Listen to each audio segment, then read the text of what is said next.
اعوذ باللہ من الشیطان الرجیم بسم اللہ الرحمن الرحیم فقاتل فی سبیل اللہ لا تکلف الا نفسک وحرض المؤمنین۔ اب اللہ تعالیٰ آپ صلی اللہ علیہ وسلم کو خطاب کرتے ہوئے فرما رہے ہیں فقاتل فی سبیل اللہ، اللہ کی راہ میں قتال کیجیے، لا تکلف الا نفسک وحرض المؤمنین، اور آپ کو نہیں پابند کیا گیا مگر اپنے نفس کا، وحرض المؤمنین، اور ساتھ ساتھ آپ کیا کرتے رہیں، مسلمانوں کو ترغیب دیتے رہیں، ابھارتے رہیں۔ عسى اللہ ان یکف بأس الذین کفروا۔ اب سوال آتا ہے نا کہ اکیلے قتال کیسے کریں گے؟ تو اللہ تعالیٰ فرمانے کہ اس اکیلے نکلنے کے اس سے اثر کیا ہوگا؟ عسى اللہ ان یکف بأس الذین کفروا، امید ہے کہ اللہ تعالیٰ کیا کر دیں گے، روک دیں گے، بأس الذین کفروا، جنگ کو ان لوگوں کی جو کافر ہیں، یعنی ان کی جنگ میں آپ کی مدد کریں گے۔ واللہ اشد بأسا، اللہ تعالیٰ کی ذات جو ہے وہ زیادہ کیا ہے، جنگ کے لحاظ سے زیادہ ہے، واشد تنکیلا، اور زیادہ عذاب والی ہے ان کفار کی بنسبت۔ تو اس آیت میں پہلی بات تو یہ ہے کہ انسان اگر کسی کام کا ارادہ کرے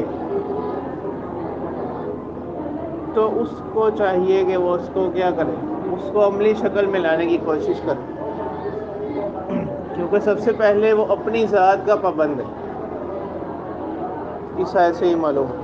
دوسرا وحرض المؤمنین میں اشارہ اس طرف ہے کہ اگر کوئی انسان نیک کام کر رہا ہے، کوئی اچھا کام کر رہا ہے، تو اس کی ذمہ داریوں میں بھی شامل ہے کہ وہ اپنے ساتھ ساتھ دوسروں کو بھی اس چیز کی کیا کرے، ترغیب دے،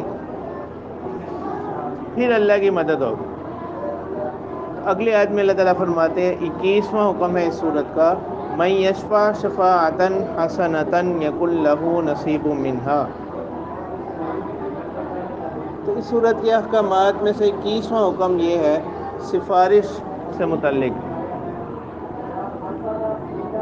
شفاعتاً یہاں معنی سفارش کے ہے، تو شفاعتاً کی صفت حسنۃ لا کر اشارہ کر دیا کہ سفارش جو ہے وہ دو قسم پر ہے، سفارش دو قسم پر ہے، حسنہ اور سیئہ۔ سفارش کا مطلب یہ ہوتا ہے کہ کسی ضرورت مند کی مدد کر دینا، اس کا اگر کسی کے ساتھ کوئی واسطہ ہے وہاں پر اس کے لیے کیا کر دینا، سفارش کر دینا۔ حالانکہ اس کی شرائط اور احکام یہ ہے کہ جس شخص کے لیے سفارش کی جا رہی ہے وہ شخص، اور جس کام کے لیے اس کی سفارش کی جا رہی ہے وہ اس کا اہل بھی ہو، پہلی بات۔ دوسری بات یہ ہے کہ سفارش کا جو درجہ ہے وہ صرف ایک سفارش کی حد تک ہی ہونا چاہیے، یعنی اس طریقے سے سفارش کرنا کہ اگلے بندے کا اختیار باقی رہے، اس کو پابند نہ کیا جائے، اور سفارش ایسے کام پر نہ ہو جو کیا ہو، جس کی بنیاد جھوٹ پر ہو، دھوکے پر ہو۔ حسنہ کے لفظ میں اسی طرح اشارہ ہے۔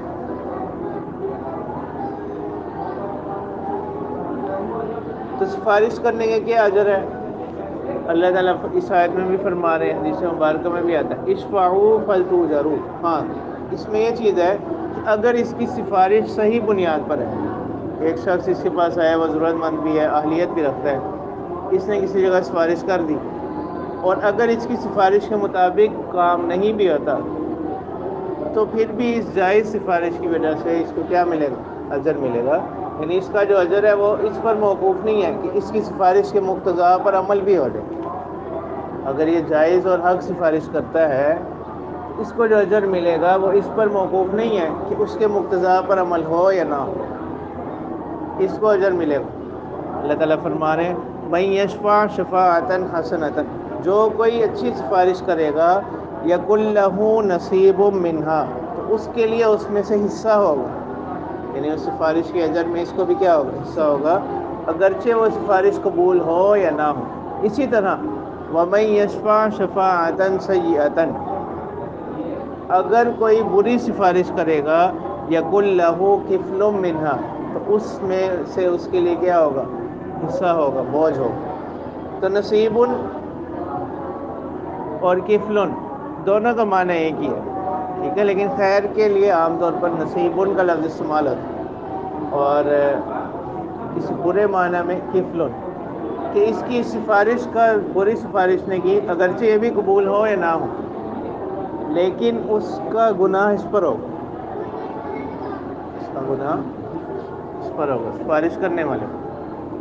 جیسے حدیث مبارکہ میں بھی آتا ہے نا کہ جو کوئی اچھا کام شروع کرتا ہے، پھر اس کے بعد وہ کام چلتا رہتا ہے اور لوگ اسی کام سے آگے کام بڑھاتے ہیں، یا اس نے کوئی نیکی کا کام شروع کیا، آگے لوگ بھی اس میں حصہ ڈالیں، تو اس کرنے والے کو برابر اجر ملتا رہتا ہے، ابتدا کرنے والے۔ اسی طرح اگر کسی نے کوئی برائی جاری کی معاشرے میں اور وہ برائی چلتی رہی، تو جو لوگ اب اس برائی کا حصہ بن رہے ہیں، ان کے گناہ میں سے اس کو بھی کیا ملتا ہے؟ گناہ، ان کے گناہ میں مرتکب ہونے کی وجہ سے اس شخص کو بھی گناہ ملتا ہے۔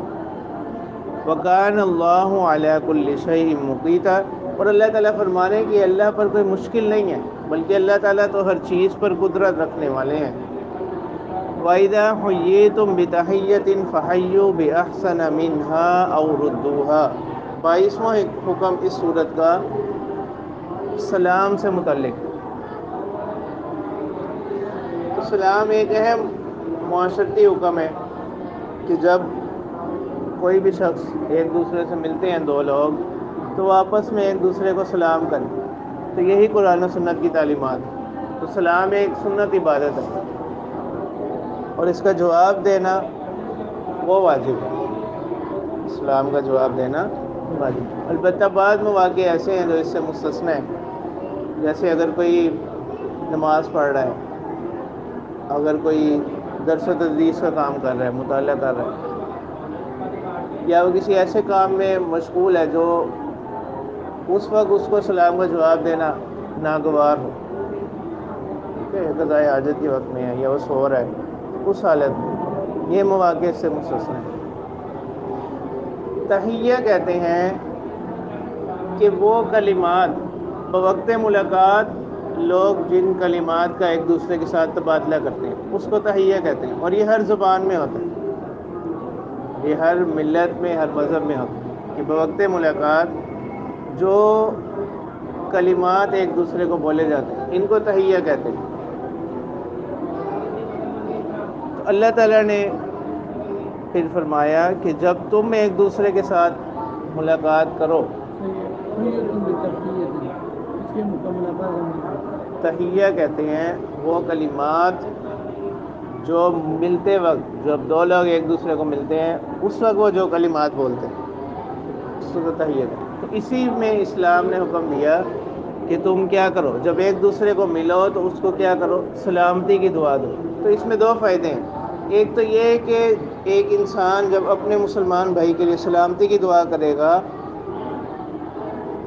تو یہ اس کے لیے کیا کر رہا ہے؟ اس کو ایک دعا دے رہا ہے سلامتی کی۔ دوسرا اس میں ایک اشارہ اس طرف بھی ہے کہ جب یہ اس کے لیے سلامتی کی دعا کر رہا ہے تو اس میں اشارہ یہ بھی ہے کہ جب سامنے والا جو مسلمان ہے وہ اس بات سے مطمئن ہو جائے کہ اس کی طرف سے اسے کوئی نقصان نہیں پہنچے۔ جیسے حدیث مبارکہ میں بھی آتا ہے کہ بہترین مسلمان وہ ہے کہ جس کے ہاتھ اور زبان سے دوسرے لوگ محفوظ رہیں۔ تو اسلام سے پہلے بھی جب لوگ ایک دوسرے کو ملتے تھے تو وہ حیاک اللہ کہا کرتے تھے۔ تو اسلام نے آ کر یہ حکم دیا کہ جب ایک دوسرے کو ملو تو السلام علیکم یوں کہو، یعنی تحیہ کا جو ان کا طریقہ تھا اس کو باقی رکھا، البتہ اسلام نے اس کی اصلاح یہ فرما دی کہ جب تم ایک دوسرے کو ملو تو السلام علیکم یوں کہا کرو۔ اور اللہ تعالیٰ فرمانے وَإِذَا حُيِّيتُم بِتَحِيَّةٍ فَحَيُّوا بِأَحْسَنَ مِنْهَا، کہ جب تمہیں کوئی تحیہ کیا جائے، تمہارا استقبال کیا جائے تحیہ کے ساتھ، ملاقات کی جائے تحیہ کے ساتھ، فَحَيُّوا بِأَحْسَنَ مِنْهَا، تو تم لوٹاؤ اس سے بہتر، اس سے بہتر۔ اس کی مثال حدیث مبارکہ میں دی گئی کہ اگر کوئی کہتا ہے السلام علیکم تو جواب میں السلام علیکم ورحمۃ اللہ. اگر کوئی کہتا ہے السلام علیکم ورحمۃ اللہ تو اس کے جواب میں السلام علیکم ورحمۃ اللہ وبرکاتہ. او ردوہا یا اسی کے تحیہ کو لوٹا دو، یعنی یا تو اس کو بڑھا کر دو فایو بیاسن منہا، یا اسی کے تحیہ کو لوٹا دو. جیسے حدیث مبارکہ میں آتا ہے کہ ایک شخص نے آ کر السلام علیکم ورحمۃ اللہ وبرکاتہ اس طرح سے سلام کیا تو اللہ کے رسول صلی اللہ علیہ وسلم نے فرمایا وعلیکم. اس نے جو تحیہ کیا تھا اسی کو کیا کر دیا، واپس لوٹا دیا. تو اس نے پھر پوچھا ان صحابی نے، تو اللہ کے رسول صلی اللہ علیہ وسلم نے فرمایا کہ اب آپ نے اضافے کے لیے کوئی چیز چھوڑی نہیں. تو اس لیے آپ صلی اللہ علیہ وسلم نے وعلیکم فرما دیا. تو یہ اس حکم کے مطابق. اور ردوہا، تو اس میں یہ بات بھی معلوم ہوگی اسلام کرنے کا سنت طریقہ ہے کہ اس میں کہاں تک اضافہ ہو سکتا ہے، 3 تک. السلام علیکم ورحمۃ اللہ وبرکاتہ. اس پر اضافہ کرنا یہ کیا نہیں ہے، مسنون نہیں ہے. اس پر اضافہ کرنا مسنون. اسلام کا سنت طریقہ کہاں تک ہے، السلام علیکم ورحمۃ اللہ وبرکاتہ. اس پر اضافہ یہ مسنون نہیں.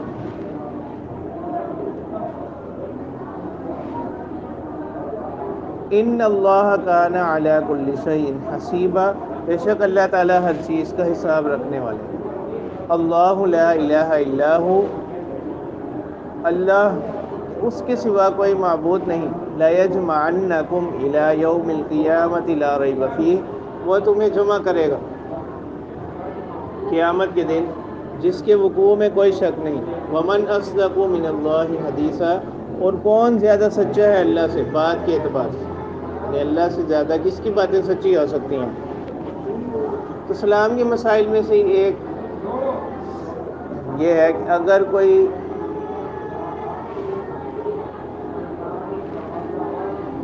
مجلس ہے تو وہاں پر بھی دیکھ لے کہ اگر وہاں پر کوئی ایسی بات ہو رہی ہے تو سلام وہاں باہر سے آنے والا کرے، باہر سے آنے والا شخص کیا کرے، سلام کرے.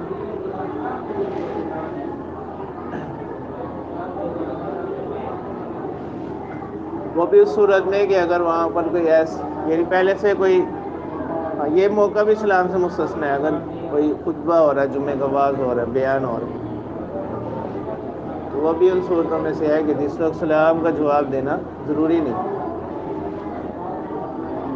فما لکم فی المنافقین فئتین واللہ ارکسہم بما کسبوا. 23واں حکم منافقین سے متعلق. یہاں منافقین سے مراد وہ منافقین جو اعتقادی منافق ہوں. منافقین کی 2 قسمیں ہیں. ایک ہے اعتقادی منافق، یعنی جس کا ظاہر کچھ ہو اور اس کا عقیدہ کچھ. ظاہراً تو وہ کہے کہ میں مسلمان ہوں اور دل میں اس کے یہ ہو کہ وہ کفار کے ساتھ. جیسے سورہ بقرہ میں بھی اللہ تعالیٰ فرماتے ہیں وَإِذَا لَقُوا الَّذِينَ آمَنُوا قَالُوا آمَنَّا وَإِذَا خَلَوْا إِلَىٰ شَيَاطِينِهِمْ قَالُوا إِنَّا مَعَكُمْ إِنَّمَا نَحْنُ مُسْتَهْزِئُونَ. اور دوسری قسم ہے عملی منافق. عملی منافق وہ مسلمان ہی ہوتے ہیں لیکن عملی طور کمزور ہوتے ہیں، جس کو حدیث مبارکہ میں بیان کیا گیا آیت المنافق ثلاث، اذا حدث كذب واذا وعد اخلف واذا اؤتمن خان. اور بعض روایات میں 4 نشانیاں چوتھی یہ بیان کی گئی واذا خاصم فجر، جب وہ کسی سے جھگڑا کرے تو گالم گلوچ کرے. تو یہاں منافقین سے مراد پہلی قسم ہے، اور اس کا حکم یہ ہے ان دونوں قسموں کا کہ وحی کا سلسلہ منقطع ہو جانے کے بعد نفاق اعتقادی تو اب معلوم نہیں ہو سکتا، کیونکہ جو دلوں کے احوال ہے وہ اللہ کے سوا کوئی نہیں جانتا. البتہ عملی کمزوریاں اب بھی ہیں تو نفاق عملی ہو سکتا ہے، نفاق اعتقادی اب کسی کو نہیں کہا جا سکتا وہی کا سلسلہ منقطع ہو جانے کے بعد. تو یہاں سے اللہ تعالیٰ خاص 3 جماعتوں کا بیان کر رہے ہیں.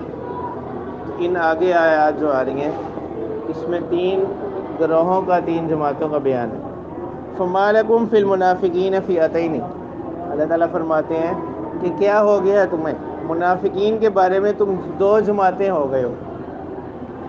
سے پہلی روایت یہاں پر یہ ہے کہ انہی کا تذکرہ یہاں کیا جا رہا ہے کہ مشرکین میں سے کچھ لوگ آئے اسلام قبول کر کے کچھ دن مدینہ منورہ میں مقیم رہے، پھر انہوں نے کہا کہ یہاں کی آب و ہوا جو ہے نا وہ ہمیں موافق نہیں آئی، اور آب و ہوا کا کہہ کر وہ واپس مکہ آ گئے.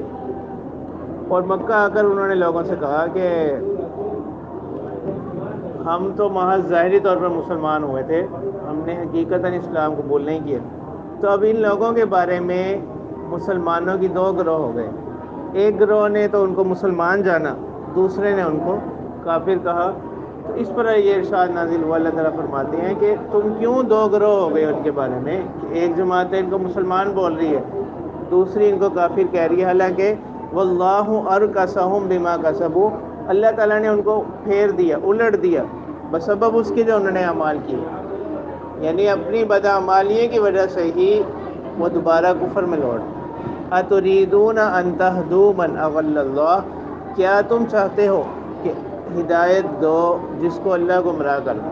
ومن یضلل اللہ، اور جس شخص کو اللہ گمراہ کر دیں، فلن تجد له سبیلا، تم اس کے لیے کوئی راہ نہ پاؤ گے. یعنی وہ اپنی بدعمالیوں کے سبب اب گمراہی میں اس حد تک بڑھ چکا ہے کہ اب اس سے خیر کی امید نہیں ہے.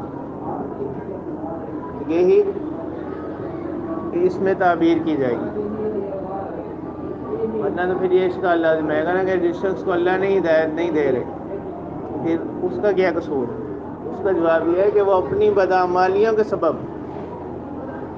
اس درجے کو پہنچ گئے کہ اب ہدایت کے تمام دروازے ان پر کیا ہو گئے، بند ہو گئے. ودوا لو تکفرون کما کفروا، اور وہ لوگ چاہتے ہیں لو تکفرون کہ تم بھی کیا ہو جاؤ، کفر کرنے لگتے، کما کفروا جیسے کہ انہوں نے کفر کیا، فتکونون سواء پھر تم دونوں کیا ہو جاتے، برابر ہو جاتے. فلا تتخذوا منهم اولیاء حتی یہاجروا فی سبیل اللہ، اللہ تعالیٰ فرما رہے ہیں کہ ایسے لوگوں کو دوست مت بناؤ یہاں تک کہ وہ ہجرت کر لیں اللہ کی راہ میں، پھر پتہ لگے گا کہ یہ کتنے کامل لوگ. تو یہ ابتدائی اسلام میں ہجرت فرض تھی، ابتدائی اسلام میں ہجرت کیا فرض تھی. اب فتح مکہ کے بعد پھر اسی فرضیت کیا ہوگی، منسوخ ہوگی، پھر یہ ہجرت کا جو فرضیت کا حکم تھا یہ باقی نہ رہا. البتہ ایک نکاح کے حوالے سے آپ صلی اللہ علیہ وسلم کے ساتھ نکاح کے حوالے سے کہ جو آپ صلی اللہ علیہ وسلم کی قرابت دار اور خواتین ہوں، ان سے نکاح کے بارے میں یہ شرط رکھی گئی کہ وہ عورتیں جنہوں نے آپ صلی اللہ علیہ وسلم کے ساتھ مدینہ کی طرف ہجرت کی ہو یا ہجرت کا عمل کیا ہو، یعنی آپ صلی اللہ علیہ وسلم کے ساتھ بے شک نہ ہو لیکن ہجرت کی ہو، آپ کی قرابت دار عورتوں میں سے. باقی عام عورتوں میں یہ شرط نہیں رکھی گئی، قرابت دار عورتوں میں سے یہ شرط رکھی گئی کہ آپ ان عورتوں کے ساتھ نکاح کر سکتے ہیں جنہوں نے ہجرت کی ہو. تو اس کی وجہ مفسرین نے بیان کی ہے کہ جو اپنے خاندان کے لوگ ہوتے ہیں نا، ان میں ایک فخر اور ایک امتیاز کا مادہ ہوتا ہے. ان کے لیے ہجرت اس لیے ضروری رکھی گئی کہ ہجرت جب وہ کریں گی تو اس میں اشارہ اس طرف ہوگا کہ وہ آپ صلی اللہ علیہ وسلم کی خاطر اپنا سب کچھ قربان کرنے کے لیے تیار ہے. تو یہاں پر بھی اللہ تعالیٰ فرما رہے ہیں فلا تتخذوا منهم اولیاء حتی یہاجروا فی سبیل اللہ، کہ ان میں سے کسی کو دوست مت بناؤ یہاں تک کہ وہ ہجرت کر لیں اللہ کی راہ میں. تو یہ ابتدائی اسلام میں یہ فرض تھی. فَإِن تَوَلَّوْا فَخُذُوهُمْ وَاقْتُلُوهُمْ حَيْثُ وَجَدتُّمُوهُمْ، اگر اب بھی وہ کیا کریں، فَإِن تَوَلَّوْا منہ پھیر لیں، فَخُذُوهُمْ تو ان کو پکڑو، وَاقْتُلُوهُمْ اور قتل کرو، حَيْثُ وَجَدتُّمُوهُمْ جہاں تم ان کو پاؤ، وَلَا تَتَّخِذُوا مِنْهُمْ وَلِيًّا وَلَا نَصِيرًا اور مت بناؤ ان میں سے کسی کو دوست اور نہ ہی مددگار. إِلَّا الَّذِينَ يَصِلُونَ إِلَىٰ قَوْمٍ بَيْنَكُمْ وبینہم میثاق. یہاں سے دوسری جماعت کا بیان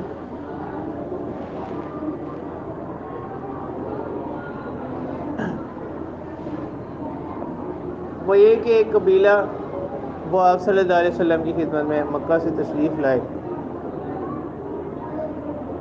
اور انہوں نے کہا کہ ہم کیا کریں گے، نہ تو ہم آپ کی مدد کریں گے اور نہ ہی آپ کے مقابلے میں کسی کی کیا کریں گے، مدد کریں گے. دوسری جماعت کو ہاں جی دوسرے گروہ کا بھی انہوں نے کہا نہ تو ہم آپ کے خلاف کسی کی مدد کریں گے، نہ خود آپ سے لڑیں گے، نہ آپ کے خلاف کسی کی مدد کریں گے، اور نہ ہی ہم آپ کے ساتھ کسی سے لڑیں گے کہ آپ کا ساتھ دے کر ہم کسی سے لڑیں. اور جو قبیلہ ہماری پناہ پکڑ لے وہ بھی کیا ہوگا، اسی طرح ہوگا جس طرح ہم نے.